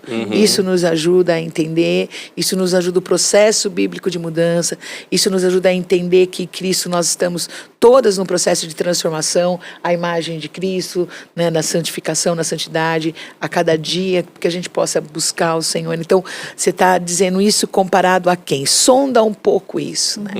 Sua identidade está firmada em quem? Sim. Depende de A base quem. de comparação, qual é, né? Qual é a sua base, né? Porque justamente isso que você falou, né? Tirar os olhos de mim mesma e erguer os olhos para aquele que é. Sim. Eu, assim, muitas vezes eu tenho essa sensação, né? Eu falo, não sou boa o suficiente, né? Tem dias que eu falo assim, não consigo fazer tudo que eu tenho que fazer, eu não consigo ser daquele jeito, mas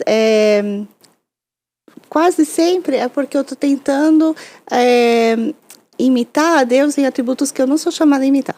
Né? Isso é muito Onipresença, onisciência, onipotência, né? Soberania. Mas que quer ter o não é, controle. que eu não tenho. Sim. Né? Então, cada vez que eu tento me coloco no lugar de Deus e quero controlar a situação, quero controlar as coisas, quero controlar o que as outras pessoas vão pensar de mim, quero controlar tudo isso, então eu acho que eu não sou boa o suficiente e fica essa insegurança, essa pressão, né, essa ansiedade, porque não estou conseguindo fazer o que eu tinha que fazer. Mas quando a gente olha o que Deus nos chama a fazer, o que Ele espera de nós, então ali as coisas parecem que entram no foco, né? Sim. As coisas em foco e aí falo, tá, é isso que Deus espera. Ele não espera que eu cumpra todas as minhas tarefas hoje, Ele espera que eu o glorifique naquilo que eu estou fazendo, né? Aquilo que Ele me deu para fazer. Exato. E Ele não vai exigir da gente aquilo que Ele mesmo nos capacitou para fazer. Sim. Para a gente caminhar aqui para o nosso desfecho final aqui. Essa questão, então, da identidade conectada, então, com tantas coisas que a gente falou para ajudar irmãs, mulheres. Muitas delas também se conectam a esse ambiente masculino também de ajuda e tal. Mas de forma prática, né? Pensando um pouquinho mais profundo. Por exemplo, a leitura da Bíblia, a oração, jejum, até a prestação de contas, né? Parar um pouquinho, contemplar a criação de Deus. Como que todas essas práticas, elas podem ajudar de uma forma saudável para um caminho de restauração, para um caminho de configurar verdadeiramente uma identidade em Cristo? Como que vocês olham para essas práticas, as disciplinas espirituais, como alguns reformados dizem, né, os meios da graça, como eles são importantes para ajudar nesse processo, até para ficar uma questão bem prática final aqui para nós, caminhando para o encerramento aqui. Eu digo por experiência própria, né, a questão, essas práticas espirituais, a partir do momento que eu passei a ter constância nisso, eu digo, minha vida mudou, não que eu deixei de pecar, não é isso, né? A gente continua sendo pecador, mas a sua vida espiritual ganha força, né? Você consegue, por exemplo, uma coisa que tenho por hábito de acordar e ler a Bíblia, né? A gente levanta e já tem ali um tempo com Deus. Quando eu não faço isso, eu percebo claramente como meu dia fica fora do eixo. Sim. A minha interpretação das coisas fica fora do eixo, porque eu não tive esse momento. E às vezes um dia passa, se eu não li a Bíblia, ou 2 dias, mas você começa a ver como as coisas começam tudo a distorcer, eu começo a entender as coisas errado, eu começo a achar que tem coisa onde não tem, e sabe? Sim. Começa tudo isso, essa neura, né? Essa neura. E o meu marido que sofre com essa brincadeira. Mas essa constância, né? E me forçar essa constância é extremamente importante, porque Tem dias que você não vai querer fazer isso, né? Sim. Tem dias que você não vai estar com ânimo, ou não vai ter vontade, ou tá muito distraído, mas precisamos nos forçar a isso para que isso vire um hábito. Uhum. Porque é somente pela leitura constante da palavra de Deus e a prática, a aplicação disso nas nossas vidas que a gente consegue avançar. Orar também por aquilo que a gente leu, né? Senhor, me ajuda, né? Eu leio isso, eu sei o que eu tenho que fazer, mas chega na hora eu não faço. Sim. Senhor, e reconhecer isso diante de Deus.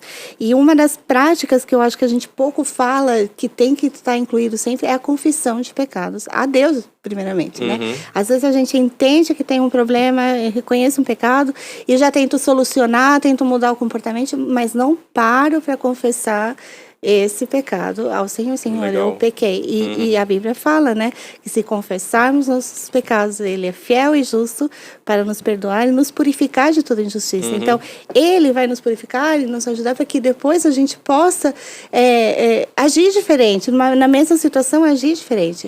Mas a gente passa por alto, a gente falou de pedir ajuda, a gente falou de ler a Bíblia, de tudo isso, mas a gente precisa confessar nossos pecados. E muitas vezes a gente passa dias e não confessa nenhum pecado. Né? E por quê? Porque a gente não está pecando? Não. Sim. Então a gente precisa ter essa prática também da confissão constante no nosso caminho, às vezes até sonhos, né? Às vezes é algo involuntário, você sonhou uma coisa que não devia, você fala, não é minha culpa.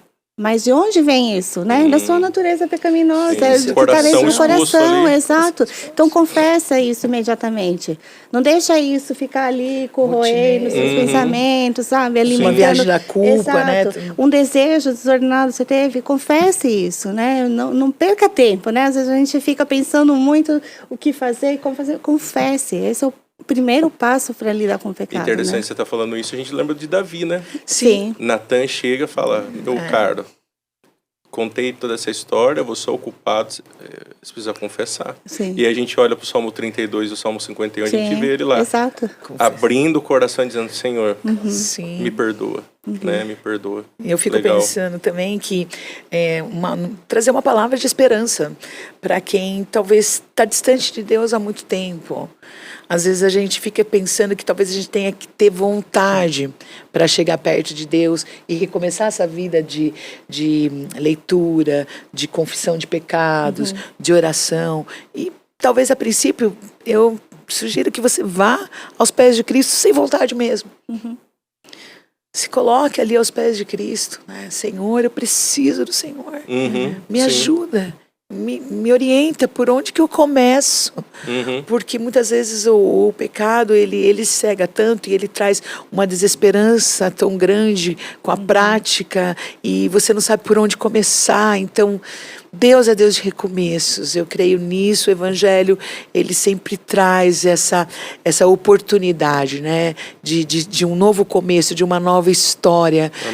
E eu creio que essa importância de que no começo você não consegue fazer todos os dias, começa 2 dias por semana, depois 3, sem ser um fardo, sem a gente também achar que só porque eu faço meu devocional eu estou imune a todos os pecados. Posso entrar ali na cova dos leões. Fica mais consciente deles, na verdade. Né? Não, nós somos pecadores, miseráveis. Mas eu fico sempre pensando desse recomeço que o Evangelho traz, Azaf. Dessa nova oportunidade, numa imagem, num momento de crise, de tantas influências ruins, a gente entender que o poder de Cristo liberta, que Ele pode transformar essa história e eu posso recomeçar com Jesus. E talvez aqueles que ainda não tiveram um encontro com Cristo também entenderem que em Cristo há uma nova vida, há uma libertação desses padrões que nos aprisionam e que geram essa insatisfação, essa ansiedade, e que Cristo levou sobre eles nossos pecados, e não adoramos um Deus que ficou morto e inerte, mas adoramos um Deus que está vivo e que é um Deus que pode nos ajudar com recomeços. E até ser uma prática, ser uma constância, ser uma coisa que a gente sente falta quando não faz. Né? Eu lembrei enquanto você falava da frase de Jesus, né? Vinde a mim. Jesus continua a ecoar isso na história, né? Vinde a mim, venha. Eu tô aqui. Vocês que estão cansados, sobrecarregados. Sim, vem, eu vou ajudar, eu vou aliviar, né? Eu vou consertar vocês, eu vou restaurar vocês, né? E é o desafio, né? É o Ouvir desafio. essa voz e ir, de fato, né? Se entregar. Atender a ele, esse né? chamado. E vir do jeito que tá, né, Azaf? E não esperar, eu vou melhorar, vou mudar isso depois eu vou. Não, Sim. vem do jeito que você tá. Sim, Né? sim. Cristo vai fazer Deixa que ele vai fazer a obra. Deixa ele. Amém. Lilian, Rosana, obrigado, viu? Pelo tempo, por aceitar o desafio. Vocês viram que não foi tranquilo. Estavam nervosas aqui, meus caros. Foi bênção, não foi? Olha que momento especial. Olha, quase caí da cadeira aqui. Agradecimentos de novo aqui a Bora 9, né? Pelo desafio. Ronaldo, obrigado. As irmãs e eu, nós estaremos disponibilizando no nosso site as palestras a respeito desse tema, Imagem em Crise. Então você pode acessar aí www.casadeoraçãopiracicaba.com. As palestras estão ali para você então ter esse acesso e conhecer um pouco mais daquilo que a gente desenvolveu nessa conferência acerca da imagem. Então são 3 palestras conectadas aí com esse tema. Então, Rosana, Lilian, mais uma vez, muito obrigado, né? Fica aqui meu agradecimento, assim como também da igreja, pelo cuidado de vocês. Seus maridos, suas famílias são especiais para nós. E deixo aqui também uma palavra final de encorajamento para você que nos assistiu. Compartilhe isso para que outros possam pensar. E a palavra de encorajamento é pensando, Jesus pode ajudar, pode restaurar, né?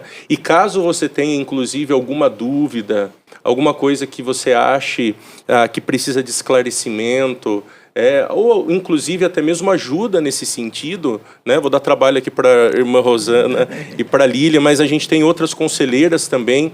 Você pode entrar no nosso Instagram e nos escrever ali, ou também no nosso site também, você vai rolar a página até lá embaixo, você ali pode compartilhar da sua necessidade, e assim a gente pode, de alguma forma, tentar te ajudar e trazer respostas àquilo talvez que você esteja lutando, mas não se esqueça, Jesus é e sempre será a boa imagem a ser buscada para a glória dele. Então, que Deus te abençoe e que você tenha aí uma boa semana, um bom dia, e que o Senhor Jesus continue a ministrar ao teu coração. Deus te abençoe. Mais uma vez, obrigado aí. Obrigada. Até logo. Até. Tchau. Tchau.